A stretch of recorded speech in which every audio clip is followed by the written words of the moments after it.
This is NDTV. And you're watching NDTV Prime in association with Micromax.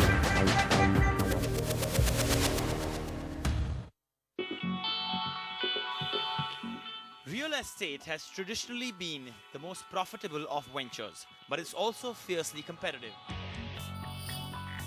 A tumultuous economy and tough to navigate regulations make a rocky boat not everyone can sail. This company has thrived over 3/4 of a century and is a benchmark for construction quality. It has now reinvented itself into India's newest real estate leader against all odds.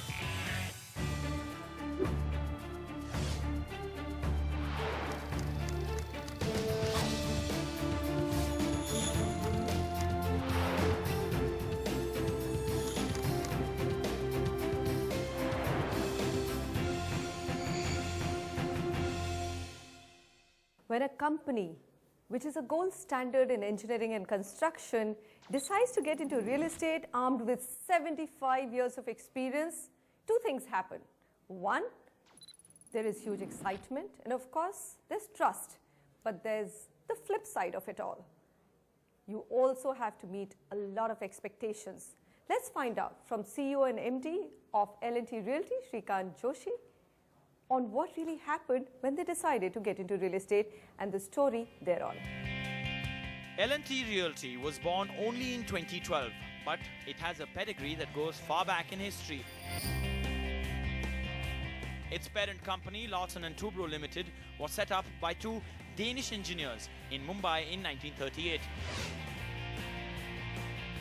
It grew into a multinational conglomerate spanning construction, engineering, manufacturing, IT, and finance.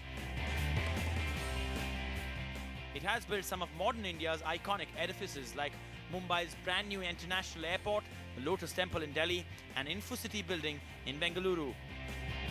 When India's largest engineering and construction company set up a real estate arm, it was able to leverage 75 years of experience to redefine the business. This venture is today ably led by an IIT and IIM alumnus, Shrikant Joshi, who is giving shape to L&T's long-term vision of creating a robust real estate business. Let me start at the very beginning, Mr. Joshi. Yes. Why did L&T decide that, we just don't want to be an engineering and construction company and we want to do real estate ourselves? As you know, we had all the ingredients to do it. Absolutely. So our first foray started in about 1997. And if you know that round building in Hyderabad, which is called L&T InfoCity, Yes. we started the IT revolution of the country. And we still have clients like Deloitte with us there. So our foray was in 1997. In 2006, 2007, we had a joint venture with HDFC, L&T and HDFC, called Urban Infrastructure Limited. Look, it was so far ahead. That was 2006.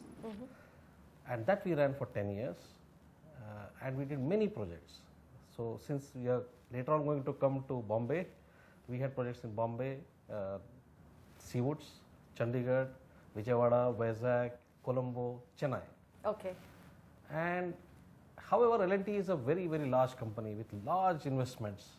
And then this was getting hidden somewhere and not getting its due. Right. And which is why in 2011, we started L&T Realty with full focus only on realty. 2011-12 was also a time when the industry had gone through a very bad patch. There was a global meltdown, the post-Lehman Brothers crisis. Was there any particular reason? Did you believe in 11 and 12 that the worst was behind the real estate sector and going forward it was poised for good times? So the fundamentals of this industry are never in doubt. We are a country, urbanization is just beginning, so many people still need houses. So that is not an issue. 2/3 of our people are below 35 years. Absolutely. I mean, where do you have so much inherent demand? Absolutely. So in order to get all of this right, we started in 2011 and then we put all the various projects under various umbrellas under L&T Realty. Okay.